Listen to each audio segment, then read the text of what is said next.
გამარჯობა, თქვენ უყურებთ ამერიკის ხმას და ყოველკვირეულ გადაცემას ვაშინგტონი დღეს. მე ეკა მაღალდაძე ვარ და დღევანდელ გადაცემაში შემდეგ თემებზე გიამბობთ.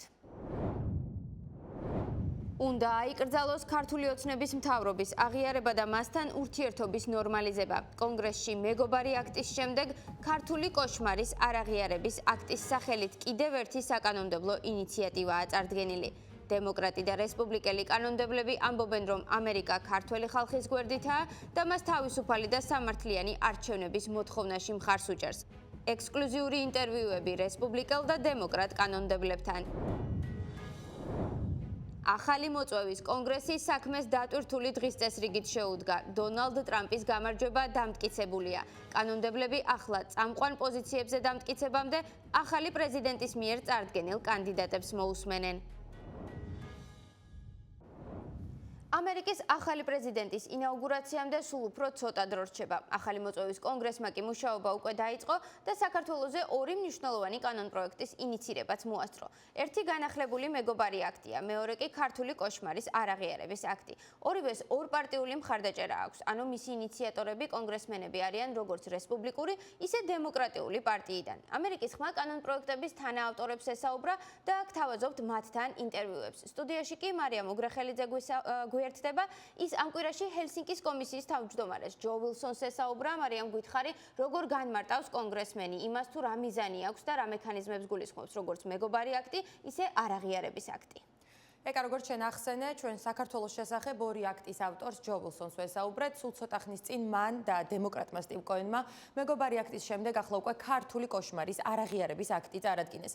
აქტს ორ მხარდაჭერა აქვს, როგორც ჩვენ ახსენე, და ის გულისხმობს ამერიკის მიერ საქართველოს მთავრობის, პარლამენტისა და პრეზიდენტის არალეგიტიმურად გამოცხადებას. ამ აქტის მიხედვით საქართველოს პრეზიდენტად სალომე ზურაბიშვილს აღიარებენ და ეს გაგრძელდება იქამდე, ვიდრე როგორც აქტშია ნათქვამი, ქვეყანაში არ ჩატარდება თავისუფალი და სამართლიანი არჩევნები. საინტერესო მომენტია ისიც, რომ კონგრესმენები ჯო ვილსონი და სტივ კოენი ამ აქტს ასადის რეჟიმის არაღიარების აქტის მაგალითზე წარადგენენ.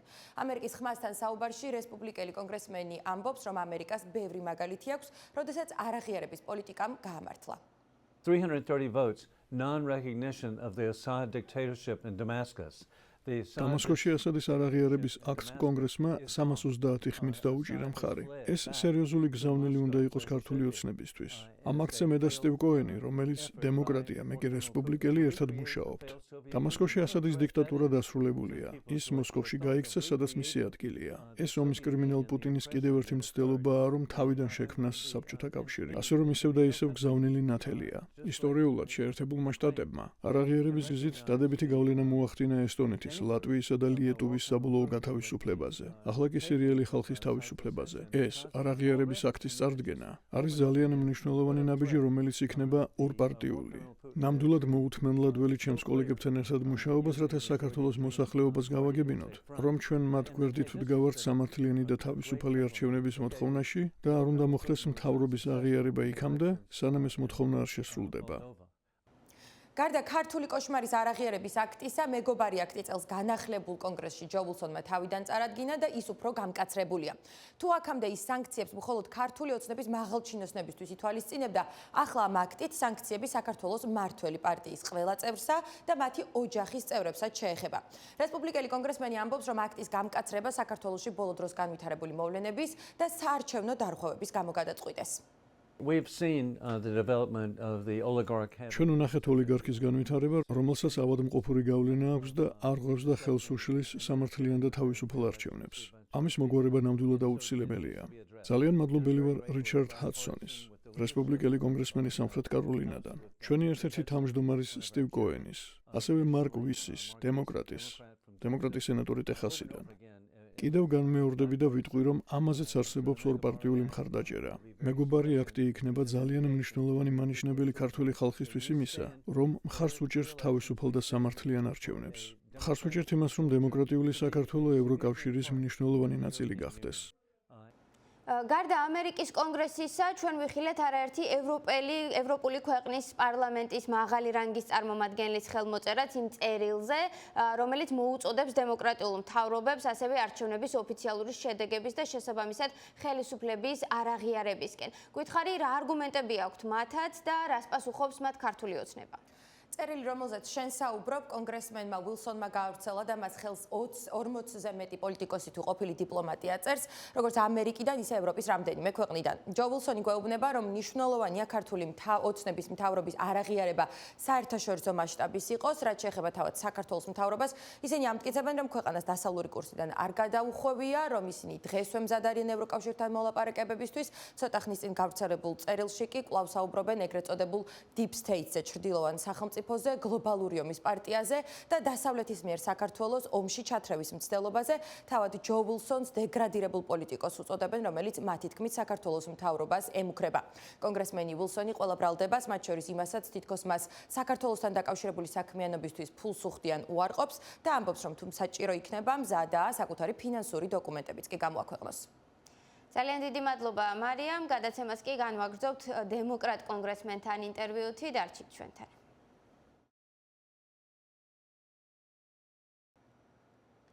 ქართული ოცნება კოშმარად იქცა. ეს დემოკრატი კონგრესმენის სტივ კოენის სიტყვებია, რომელიც ახლა უკვე კონგრესში წარდგენილი საკანონმდებლო აქტის სახელადაც იქცა. ქართული კოშმარის არაღიარების აქტი კიდევ ერთი ორპარტიული კანონპროექტია, რომელიც კრძალავს ქართული ოცნების მთავრობის აღიარებასა და მასთან ურთიერთობის ნორმალიზებას. ასევე რაიმე ტიპის თანამშრომლობას ან კომუნიკაციას, რომელიც იმას მიანიშნებს, თითქოს მას ლეგიტიმურად აღიარებენ. ჩვენ კონგრესში ტენესის შტატის წარმომადგენელ კონგრესმენ კოენსაც ვესაუბრეთ, ნახეთ ინტერვიუს ნაწილი ახლა ჩვენს ეთერში. სრულ ვერსიას კი როგორც ყოველთვის შეგიძლიათ გაეცნოთ ვებგვერდზე amerikis.com. Congressman, thank you so much for your time. კონგრესმენო, მადლობა დროის დათმობისთვის. ახალი მოწვევის კონგრესში ორი აქტია ინიცირებული საქართველოს შესახებ. რას ნიშნავს ეს აქტები ქვეყნისთვის და მისი მმართველი გუნდისთვის? ჰელსინკის კომისიის წევრთა უმეტესობა დაინტერესებულია საქართველოსთან უკეთესი ურთიერთობით. და ამისთვის საჭირო გზა არის ამ უკანონო, ივანიშვილის მიერ მხარდაჭერილი მთავრობის არაღიარება, რომელმაც უკანონო შეუსაბამო არჩევნები ჩაატარა, რომელსაც საერთაშორისო დამკვირვებლები აფასებენ როგორც არაზუსტსა და უსამართლოს. საჭიროა შევაჩეროთ ურთიერთობა მანამ, სანამ ჩატარდება ახალი არჩევნები და იქნება პარლამენტი, რომელიც მთელ ქართულ ხალხსა და განსხვავებულ პარტიებს წარმოადგენს. ამჟამად ეს მხოლოდ ივანიშვილის პარტიაა. ეს ივანიშვილის ხალხია. მას ქართული ხალხი დასავლეთისგან შორს მიჰყავს. იქიდან, სადაც ფიქრობ მას სურს რომ იყოს. მიჰყავს რუსეთთან უფრო ახლოს, სადაც თავად მისი გული და მისი ფულია. ესაა მისი მიმართულება. ეს სამწუხარო სიტუაციაა. გვაქვს მეგობარი აქტი. პირველი აქტი, რომელიც ავალდებულებს სანქციების გადახედვას ყველა ქართული ოფიციალური პირის მიმართ, ოცნების გუნდის მიმართ, რასაც მე კოშმარულ გუნდს ვუწოდებ. ოცნებას, რომელიც კოშმარად იქცა. ყველა, ვინც კორუფციაში ან საქართველოს სუვერენიტეტისთვის ძირის გამოთხრაშია მხილებული, დასანქცირდება. ის ასევე ცდილობს დასახოს ის გზები, რომლითაც ქვეყანას შეუძლია ჩვენთან ურთიერთობას დაუბრუნდეს. იქნება ეს სავაჭრო პოლიტიკა თუ სხვა. მაგრამ ახლა ძალიან რთულია ამერიკის შეერთებული შტატებისთვის იმ მთავრობის ლეგიტიმურობის აღიარება, რომელიც გაყალბებულ არჩევნებს ეფუძნება. და აი აქამდე მოვედით. გვაქვს კიდევ ერთი აქტი, რომელიც ქართული რეჟიმის არაღიარებას გულისხმობს იმ ფაქტის გამო, რომ არჩევნები არ იყოს სათანადო და სამართლიანი. ეს მეორე აქტი ამერიკას უკრძალავს ივანიშვილის რეჟიმის აღიარებას. ის აღიარებს სალომე ზურაბიშვილს საქართველოს ლეგიტიმურ პრეზიდენტად. ეს საშინელი ვითარებაა. მე საქართველოში 2012 წელს ვიყავი. არჩევნებს ვაკვირდებოდი. მოქალაქეები ქართული ოცნების მიმართ ენთუზიაზმით იყვნენ განწყობილი, რადგან ფიქრობდნენ, რომ ივანიშვილი იყო ქართული ოცნება და ის მოუტანდა ქვეყანას რეფორმებს. მაშინდელ პრეზიდენტს ბრალდებოდა და ვფიქრობ, მართლაც ჰქონდათ ციხეებში არაადამიანური პირობები და ის ქვეყანას არ მართავდა ისე, როგორც უნდა ემართა. მაგრამ ივანიშვილმა ყველა ეს ოცნება დაამსხვრია და ისინი კოშმარად მეგობარი აქტი ახალი მოწვევის კონგრესს განახლებული სახით უკვე წარედგინა, თუმცა რატომ ჩათვალეთ აუცილებლად არაღიარების აქტის ცალკე წარდგენაც? რა დამატებით შრეს სცენს ეს უკვე გაკეთებულ განცხადებებს და მიღებულ ზომებს? რას ნიშნავს ეს ქვეყნისთვის? ეს ნიშნავს, რომ ჩვენ არ გვექნება ურთიერთობა არალეგიტიმურ მთავრობასთან მანამ, სანამ არ დამტკიცდება, რომ საქართველოში ჩატარდა თავისუფალი და სამართლიანი ახალი არჩევნები. ეს უბრალოდ საბაზისო სტანდარტია, რომელიც ჩვენ უნდა დავიცვათ, რომ იყოს თავისუფალი და სამართლიანი არჩევნები, რომ წავახალისოთ დემოკრატია მთელ მსოფლიოში. და ახლა საქართველო არაა ერთ-ერთი ის ქვეყანა, რომელიც ამას აკეთებს. ბიძინა ივანიშვილის როლს თქვენ ხშირად უსვამთ ხაზს და მისი სანქცირებისასაც თქვით, რომ ეს აუცილებლად გადასადგმელი ნაბიჯი იყო. თუმცა ჩვენ არ გვინახავს საქართველოს ხელისუფლების მოქმედი ოფიციალური პირების, მთავრობის მეთაურისა და პარლამენტის ლიდერების მიმართ ფინანსური სანქციები. რას ნიშნავს, ან რა გზავნილია უშუალოდ ივანიშვილის სანქცირება? ვფიქრობ, იქნება დამატებითი სანქციები და სანქციების საკითხი განიხილება იმ სხვა ოფიციალური პირების მიმართაც, ვინც ჩართულია დემოკრატიის საზიანო მოქმედებებში. ჩვენ ადმინისტრაციის მუშაობის მიწურულში ვართ და ვფიქრობ, მათ სურდათ ივანიშვილის მიზანში ამოღება, რადგან ისაა ამ ყველაფრის თავი. მნიშვნელოვანი იყო მისის დაწყება. ისაა ყველაზე გავლენიანი პირი მთელ მთავრობაში, მიუხედავად იმისა, რომ ოფიციალური პოზიცია არ უკავია. ისაა ტახტის უკანმდგომი ძალა. ის აკონტროლებს ყველაფერს. სხვა ადამიანების დრო შეიძლება მოგვიანებით დადგეს. სახელმწიფო მდივანი ბლინკენი ბევრი რამის გაკეთებას ცდილობს, მანამ სანამ ჯერ კიდევ ამ პოზიციაზეა.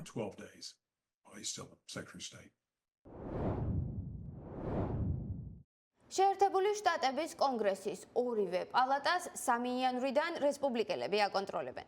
ერთ-ერთი პირველი და ამასთან ძალიან მნიშვნელოვანი პროცესი, რაც ამერიკელმა კანონმდებლებმა პირველივე სამუშაო დღეებში დაასრულეს, იყო 5 ნოემბრის არჩევნების შედეგების, რესპუბლიკელი დონალდ ტრამპის გამარჯვების სერტიფიცირება, ოფიციალური დამტკიცება.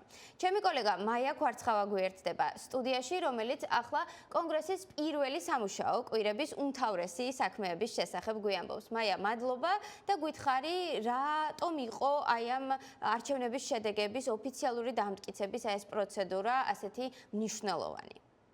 პროცედურა ძალიან მნიშვნელოვანი იყო, მაგრამ მოლოდინი ისეთი არეულობის ან უწესრიგობის იმის მსგავსიც, რაც მოხდა 4 წლის წინ, დედაქალაქში არ ყოფილა, თუმცა მიუხედავად ამისა ზომები გამკაცრებული იყო და ჩვენ კარგად ვნახეთ, იმიტომ რომ ძალიან ახლოს მუშაობთ კაპიტოლიუმიდან და ქუჩები იყო გადაკეტილი და ზომები იყო მიღებული. ამის წინაპირობა იყო ის, რომ კამალა ჰარისმა ვიცე-პრეზიდენტმა დამარცხება მაშინვე აღიარა და არაერთხელ გაიმეორა, რომ ძალაუფლების მშვიდობიანი გადაცემის პროცესი არის ძალიან მნიშვნელოვანი, ფუნდამენტური ამერიკისთვის, ამას პრეზიდენტი ჯო ბაიდენიც ხშირად იმეორებდა და ამიტომ ესეთი მოლოდინი უწესრიგობის ისეთი როგორც 4 წლის წინ მოხდა, დედაქალაქში არ ყოფილა. პროცესი ძალიან მნიშვნელოვანია, კიდევ გავიმეორებ, მაგრამ ჩემი აზრით ეს უფრო ფორმალურ, უფრო ვიტყოდი ცერემონიულ ხასიათს ატარებს, ისეთი რიტუალურია, შემოდიან შტატის წარმომადგენლები, თითო-თითო დაცხადებენ, რომელ შტატში რამდენი ხმა რომელმა კანდიდატმა მიიღო. წელს ძალიან მშვიდ გარემოში ჩაიარა ამან, არავის არაფერი გაუპროტესტებია, პირიქით, აპლოდისმენტებით ეგებებოდნენ კონგრესში თითოეული შტატის გამარჯვებული კანდიდატის გამოცხადებას. სხდომას ტრადიციულად თავმჯდომარეობს ვიცე-პრეზიდენტი, ამ შემთხვევაში ეს იყო კამალა ჰარისი, რომელმაც პრაქტიკულად საკუთარი თავის დამარცხება დაამოწმა, დაადასტურა. მაგრამ ის არ არის პირველი ვიცე-პრეზიდენტი, რომელიც მსგავს სიტუაციაში აღმოჩნდა. აქამდე ამერიკას ყავდა 2 ვიცე-პრეზიდენტი, რომელთაც დაადასტურეს, დაამტკიცეს, სერტიფიცირება მოახდინეს, უფრო ისეთი სიტყვა აქ, რომელსაც ხმარობენ, არჩევნების შედეგების. ეს იყო რიჩარდ ნიქსონი, რესპუბლიკელი 1961 წელს, მან წააგო მაშინ პრეზიდენტ კენედისთან და შემდეგ იყო 2001 წელს ალ გორი, ვიცე-პრეზიდენტი, რომელმაც წააგო არჩევნები რესპუბლიკელ ჯორჯ ბუშთან. სხვათა შორის ალ გორის დროს იყო უფრო მეტი ხმაური თვითონ კონგრესში და მეტი პროტესტი ისმოდა, მაგრამ მას ისტორიული სიტყვა ჰქონდა, რომელშიც სიტყვის დასასრულს თქვა, ღმერთმა დალოცოს ამერიკის პრეზიდენტი, ღმერთმა დალოცოს ამერიკის ვიცე-პრეზიდენტი და ღმერთმა დალოცოს ამერიკის შეერთებული შტატები. და რადგან პრეცედენტებზე და ისტორიულ გამოცდილებაზე ვსაუბრობთ, გითხარი ისიც, რამდენად ხშირია ამერიკის შეერთებული შტატების ისტორიაში ის, რომ აღმასრულებელ და საკანონმდებლო ორგანოს ერთი პარტიის წარმომადგენლები აკონტროლებენ. ეს იმდენად ხშირად ხდება, რომ ამის სტატისტიკური მიმოხილვა უბრალოდ ძალიან შორს წაგვიყვანს. თავრობის ტრაიფექტას ეძახიან აქ. ესეთი ტერმინია, რომელიც მეეჭვება ქართულად იყოს, იმიტომ რომ ბრიტანული, როგორც გავარკვიე, დოღიდან არის შემოსული ეს. როდესაც ძალაუფლების მთავარ შტოებს, თავრობის ერთს აღმასრულებელს და 2 საკანონმდებლოს, სადაც 2 სხვადასხვა პალატაა, აკონტროლებს ერთი და იგივე პარტია. ეს ტრაიფექტა ბოლოს ქონდა, მე მგონი, სამივე პრეზიდენტის შემთხვევაში იყო ეს. ბოლოს სამი პრეზიდენტის შემთხვევაში, უბრალოდ რომ ჩვენ მაყურებელს შეექმნას სწორი შთაბეჭდილება, რამდენად ხშირად ხდება ეს ამერიკის შეერთებულ შტატებში. ბოლო ორმა პრეზიდენტმა ამ შემთხვევაში საუბარია პრეზიდენტ ჯო ბაიდენზე, მაშინ როდესაც მან გაიმარჯვა, ორივე პალატას ასევე დემოკრატები აკონტროლებდნენ, მაგრამ დაკარგა ძალიან მალე 2 წელიწადში შუალედურ არჩევნებზე წარმომადგენელთა პალატაში უმრავლესობა დაკარგეს დემოკრატებმა.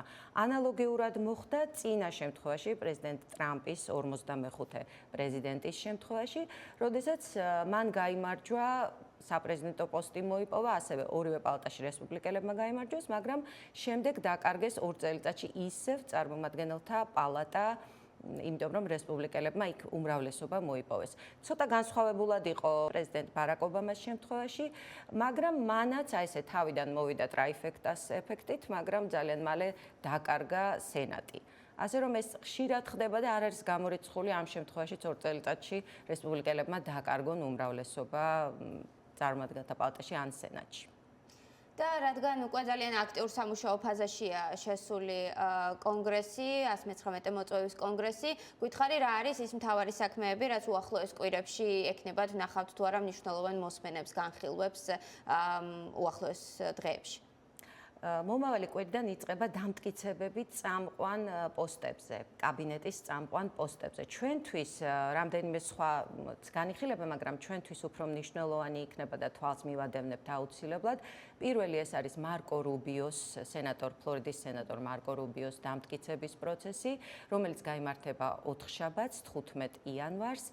მას მოусმენენ საგარეო ურთიერთობათა კომიტეტში. საგარეო ურთიერთობათა კომიტეტის თავმჯდომარედ სულ ახალი არჩეულია რამდენიმე დღის, ჯიმ რიშია თავმჯდომარე და მან არაერთხელ აღნიშნა უკვე რამდენიმე ინტერვიუში, რომ ის არის ერთ-ერთი ყველაზე ღირსეული კანდიდატი, რომ სავსებით შეესაბამება კვალიფიკაციებს. ისინი ერთმანეთს საერთოდ ეს კომიტეტი კარგად იცნობს მარკო რუბიოს, იმიტომ რომ ის მუშაობდა ამ კომიტეტში დიდი ხნის მანძილზე. ამიტომ იქ არ ველით რაღაც გართულებებს, სავარაუდოდ ეს ძალიან ისე ჩაივლის იოლად მარკო რუბიოს დამტკიცება, როგორც ვიცით, ის უხელმძღვანელებს დიდი ალბათობით შეერთებული შტატების საგარეო პოლიტიკას წარმართავს. მეორე დამტკიცება, რომელიც ასევე ძალიან საინტერესო იქნება, ეს ერთი დღით ადრე მოხდება, სამშაბათს, 14 იანვარს, პიტ ჰექსეთის დამტკიცების პროცესი შეიარაღებული ძალების კომიტეტში. იქაც ახალი თავმჯდომარე ყავთ, როჯერ ვიკერია, რესპუბლიკელი. თუმცა იქ უფრო მეტ წინააღმდეგობას ველით, განსაკუთრებით დემოკრატებისგან, რომლებიც თვლიან, რომ არჩეული პრეზიდენტის დონალდ ტრამპის მიერ დასახელებული კანდიდატი შეიძლება არ შეესაბამებოდეს პენტაგონის ხელმძღვანელობას. პიტ ჰექსეთი წარდგენილია თავდაცვის დეპარტამენტის მდივნის პოსტზე. სავარაუდოდ იქ უფრო მეტი წინააღმდეგობები იქნება, მაგრამ ნუ გაუსწრებთ მოვლენებს, შევხედოთ. ძალიან დიდი მადლობა მაია, ჩვენ კი ვრჩებით ეთერში და სხვა საინტერესო თემებით განვაგრძობთ გადაცემას. დონალდ ტრამპი, შეერთებული შტატების არჩეული პრეზიდენტი, აცხადებს, რომ ის მთავრობის მოცულობისა და მისი ხარჯების მკვეთრად შემცირებას აპირებს. ინიციატივას საგანგებოდ შექმნილი მრჩეველთა საბჭო ჩაუდგება სათავეში მთავრობის ეფექტიანობის სააგენტო, შემოკლებით დოჯი. თავისთავად ეს კონცეფცია სიახლე არაა. მსგავსი რამ წარსულში ქვეყნის დაფუძნებიდან მოყოლებული არაერთ ამერიკელ ლიდერს უცდია. მილიარდერ მეწარმე ილონ მასკს ფედერალური ხარჯების 2 მილიარდით შეკვეცა სურს. ის არჩეული პრეზიდენტის დონალდ ტრამპის ინიციატივით შექმნილი მთავრობის ეფექტიანობის სააგენტოს თანათავმჯდომარე იქნება. სამთავრობო ხარჯების შემცირებას ამერიკელ ამომრჩევლებს აქამდე სხვა ლიდერებიც პირდებოდნენ. პრეზიდენტები ამა თუ იმ სახით მთავრობის ბიუჯეტის ან მისი როლის შემცირებაზე რესპუბლიკის დაარსებიდან საუბრობდნენ. ამერიკის მესამე პრეზიდენტმა თომას ჯეფერსონმა საბიუჯეტო თანხების დაზოგვის მიზნით 1800-იანი წლების დასაწყისში სამთავრობო და სამხედრო სამსახურების ნაწილი გააუქმა. 1930-იან წლებში დიდი დეპრესიის დროს ფრანკლინ დელანო რუზველტმა პირიქით ფედერალური სამუშაო ადგილების შექმნა და მილიონობით ადამიანი დაასაქმა, რამაც ქვეყნის ეკონომიკას სული მოათქმევინა. 80-იან წლებში რონალდ რეიგანმა 150 ბიზნეს ლიდერისგან სპეციალური კომისია შექმნა, რომელსაც მთავრობაში არაეფექტიანი მუშაობა უნდა აღმოეპხვრა. პრეზიდენტმა რეიგანმა კომისიას მთავრობის შესახებ ისეთი ხედვა მოსთხოვა, რომლის მიხედვითაც ის როგორმე ბიზნესის მსგავსად უნდა ამუშავებულიყო. მაგრამ როგორც რონალდ რეიგანის საპრეზიდენტო ბიბლიოთეკის ვებგვერდი ამბობს, რეკომენდაციების უმეტესობა ვერასდროს დაინერგა. განსაკუთრებით ის ნაწილი, რომელიც კონგრესს უნდა დაემტკიცებინა. და მაინც ისტორიკოსების ნაწილის აზრით რეიგანის უდავო მიღწევაა ის, რომ მან შეძლო ყურადღების გამახვილება საზოგადოების საკეთილდღეოდ მთავრობის როლის შემცირების აუცილებლობაზე. ეს წინა საუკუნის ხედვასთან შედარებით ძირეული გარდატეხა იყო, რომელსაც საზოგადოებაში მთავრობის როლის გაზრდა სურდა. 90-იანებში იგივე ბილ კლინტონმაც სცადა, მან ფედერალური სამუშაო ადგილები საჯარო სამსახურში 300,000-ით შეამცირა. ეს თანამედროვე ეპოქაში შემცირების მხრივ ერთ-ერთი ყველაზე ეფექტიანი ადმინისტრაციის მაგალითია.